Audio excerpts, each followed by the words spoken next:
کل کی بات بتاؤں آپ کو, مزہ آئے گا آپ کو یہ واقعہ سن کے. یہ پکڑ دراز تو میں فارم میں آیا ہوں. نعیم بٹ صاحب تمہیں سلام ہے. کوئی ایک انسان تو ہوا جس نے نام لے کے ایکسپوز کیا ہے. اتنے لوگوں کو دھوکہ دیا ہے یار ان دونوں نے, اتنے لوگوں کو پیسے برباد کر دیے. میرے پاس واقعات کی ایک طویل فہرست ہے.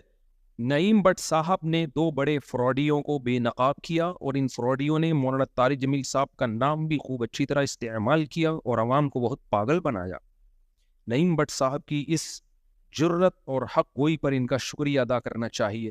یہ پرچی میں نے ہی کسی کے ذمہ لگائی تھی کہ مجھے لکھ کے دے تاکہ مجھے یاد آ جائے.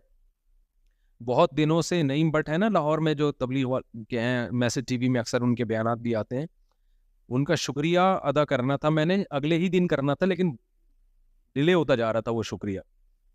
کئی سال پہلے کی بات ہے, جب میں حضرت مولانا طارق جمیل صاحب سے ملنے کے لیے گیا تو ایک فراڈیا کو میں نے ان کے ساتھ دیکھا جو حضرت پہ دم کرتا تھا جن بھگانے کے لیے. سمجھ رہے ہو, ہمارے اکابر ہمارے علماء یہ عاملوں کے آگے آگے ڈھیر ہو جاتے ہیں. تبھی میں کہتا ہوں نا, میں اپنے بڑوں کو, حضرت مولانا طارق جمیل صاحب بھی ہمارے بڑوں میں سے ہیں, بزرگوں میں سے ہیں. ہم علم میں تقوی میں اپنے آپ کو ان کی خاک کے برابر نہیں سمجھتے, لیکن یہ عامل لوگ سب کو بیوقوف بناتے ہیں, چاہے شیخ الحدیث ہو, چاہے رائیونڈ کی مقیمین میں سے ہو, چاہے کسی بزرگ کے خلیفہ ہو. یہ عاملوں کا منجن ہر جگہ بکتا ہے, سمجھتے ہو.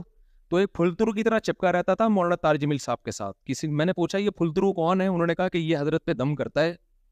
حضرت کو وہم ہو گیا تھا مجھ پہ کسی نے کچھ کیا ہے, اور یہ ہمارے اکثر علماء کو وہم ہوتا ہے, اور ان کے پاس ایک ہی دلیل ہوتی ہے کہ جب نبی پہ جادو ہوا تھا تو ہم پہ کیوں نہیں ہو سکتا.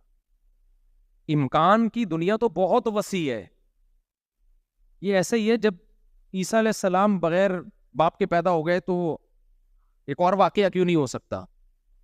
بھائی نبی پہ جادو کا اثر ہوا تھا, اس میں ایک حکمت تھی جو علماء نے بیان کی ہے. یہودی آپ کو جادوگر کہتے تھے, تو اللہ نے آپ کو بشریت میں کامل رکھا تاکہ لوگ بشر ہی سمجھیں آپ کو, اور جادوگر نہ سمجھیں آپ کو. تو اللہ نے تھوڑا سا اثر ہونے دے دیا, ورنہ اتنی اندھی لگی ہوئی ہوتی تو ابو بکر پہ کیوں نہیں ہو گیا, عمر پہ کیوں نہیں ہو گیا, عثمان پہ کیوں نہیں ہو گیا, علی پہ کیوں نہیں ہو گیا رضی اللہ عنہ. یہودی یہی کرتے رہتے بیٹھ کے سارا دن. تو اتنا نہیں کھاتا چل رہا یہ جادوگروں کا اور عاملوں کا. تو میں حضرت کی خدمت میں گیا تھا چند سال پہلے, شاید میری پہلی ملاقات تھی, تو میں نے پھلترو دیکھا. دوبارہ گیا تو بھی بعد میں پتا چلا پھلترو ہے, پہلی دفعہ میں تھوڑی پتا چلتا ہے, پہلی دفعہ میں تو ہوتے شاید ویسے ہی بیٹھا ہو. پھر ویڈیو میں دیکھا چپکا ہوا جا رہا ہے. میں نے کہا یہ ہے کون, کسی نے بتایا حضرت کا جن اتارتا ہے. میں نے ان کے اسسٹنٹ کو, شاگرد تھا کوئی, میں نے کہا حضرت کو پیغام پہنچا دو, خدا کے لیے اس پھلترو کو ہٹائیں, یہ آپ پہ کوئی جن نہیں ہے, کوئی چڑیل, کوئی بھوت نہیں ہے, آپ اتنے بڑے آدمی ہو تو یہ ہٹائیں اپنے آپ سے. لیکن حضرت کو تھا کہ شاید کوئی پہنچا ہوا. اس پھلترو نے اتنا کیش کرایا ہے مولانا طارق جمیل صاحب کو. اب تو چونکہ بات لیک آؤٹ ہو گئی ہے نا, نعیم بٹ صاحب نے کر دی ہے لیک آؤٹ, تو پھلترو کو چاہیے اب الجھے نعیم بٹ صاحب سے. انہوں نے لیک کر دیا, اللہ کا بڑا فضل ہے, بہادری والا کام خاندانی کر دیا. میں نام نہیں لینا چاہتا تھا کہ اسپیسیفک لوگوں کا نام لے کے ان کی بات کرنا بلا وجہ کی دشمنی ہے. کوئی ایک پھلترو ہو تو آدمی نام بھی لینا. یہ سب پھلترو ہی ہوتے ہیں, بڑے مشہور لوگوں کے ساتھ چپکتے ہیں. یہ ان کے چپل یہ اتاریں گے, بوٹ یہ پالش کریں گے, مالشیں کریں گے, اور حضرت جی. حضرتوں کو پتہ ہی نہیں. ہمارے ساتھ بہت فراڈ ہوئے ہیں ایسے.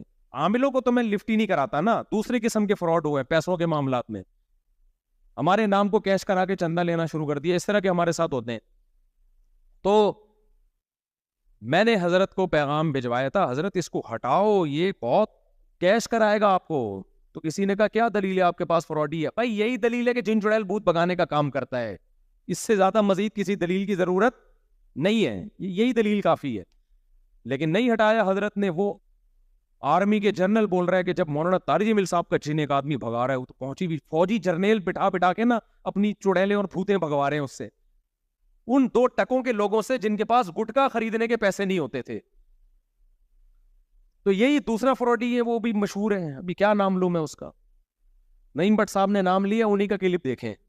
لیکن میں کہتا ہوں کہ 2 آدمی ایسے ہیں جو آپ کے ساتھ تھے, وہ شاید آپ کو پکڑوائیں گے, ان کی وجہ سے پکڑے جانا.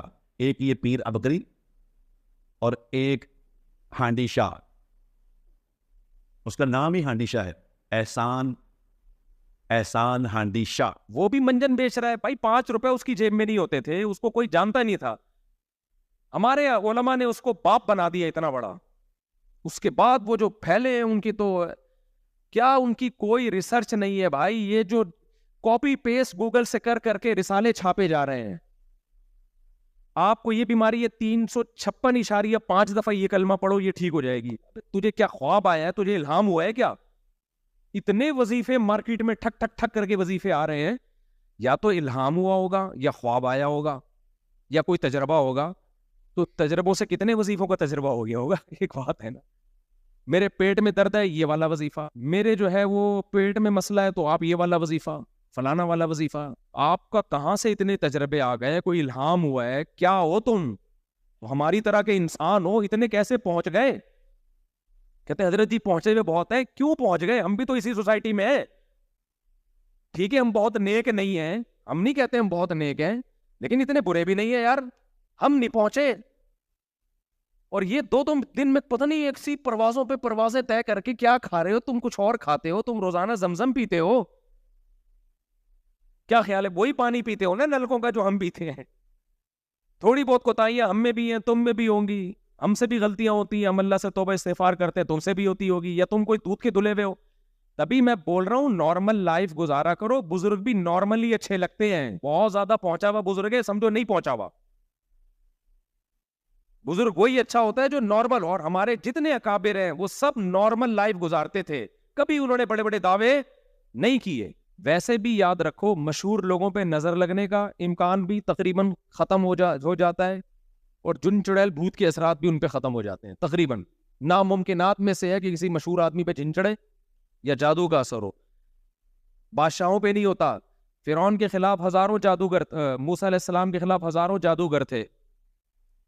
جب فرعون نے دھمکی دی ہے میں تمہیں ہاتھ پاؤں کاٹ کے قتل کر دوں گا, تو جادوگر یوں کر کے سانپ ادھر کا رخ کرتے اور سارے فرعون پہ بھیج دیتے. وہ جادو نہیں آئی میرا خیال ہے بات. وہ ساری رسیاں جو ابھی موسیٰ کے مقابلے میں پھینکی وہ کہاں پھینک دیتے کہ تو کاٹ کے تو دیکھ ہمارے ہاتھ پاؤں. بھائی ایک ماحول بنانا پڑتا ہے ان کو. یخیل الیہ من سحرہم انہا تسعی, انہوں نے مسمرزم کیا جس سے ان کو ایسا لگا کہ رسیاں ہیں, یہ لاٹھی سانپ ہے, حقیقت میں وہ سانپ نہیں بنی تھی. تو ہمارے بڑے بڑے اکابر اس میں بہت پھسل جاتے ہیں. میرے شیخ حضرت مفتی رشید احمد صاحب اس پہ بہت بولا کرتے تھے, اور میں نے تو زندگی گزاری ہے ان عاملوں کو جتنا میں جانتا ہوں. یہ سارے ان کے چہروں کی رونق پہ مت جایا کرو. یہ وہی ناٹک ہے جو میں بھی بتا نہیں رہا تھا. کچھ لوگ غریبوں والا ڈریس پہن کے گھوم رہے ہوتے ہیں, ایسا لگتا ہے غریب کے بچے ہیں. الو کے پٹھو, تم تمیز سے جو تمہیں اللہ نے جتنا مال دیا اس حساب سے لباس پہنو نا. کیوں ناٹک کرتے ہو, پٹپٹیوں پہ گھوم رہے ہوتے ہو تم ایسے غریب چہرے سے, لگتا ہے جیسے دل چاہتا ہے سکن. نارمل لائف کیوں نہیں گزارتے؟ تو اب ہمارے علماء کو دماغی کام بہت ہوتے ہیں ان کے, خوب سمجھ لو. پھر اللہ کا خوف بھی ہوتا ہے, تہجد بھی ہوتی ہے, اس سے تھکاوٹ ہوتی ہے, پریشانی ہوتی ہے, نیندیں اڑتی ہیں راتوں کی. فوراً دماغ میں کوئی پھلترو آ کے بول دیتا ہے کہ آپ پہ جادو ہوا ہے میں اتاروں گا. وہ دم بم کرتا ہے, نفسیاتی ایک اثر ہو جاتا ہے انسان کے, ہے ان قوت انفعالیہ ہوتی ہے انسان میں. وہ سمجھتے ہیں یہ پہنچا ہوا ہے. پھر ان کی باتیں نہ سر نہ پیر ان عاملوں کی. وہ ایسی الٹی اوٹ پٹانگ باتیں کرتے ہیں. ہمارے اکابر سمجھتے ہیں کہ پہنچا ہوا نہیں ہے, بلکہ کو بہت ہی زیادہ پہنچا ہوا ہے کہ ہماری بھی سمجھ میں نہیں آ رہا کیا کہہ رہا ہے, یہ اتنا پہنچا ہوا ہے.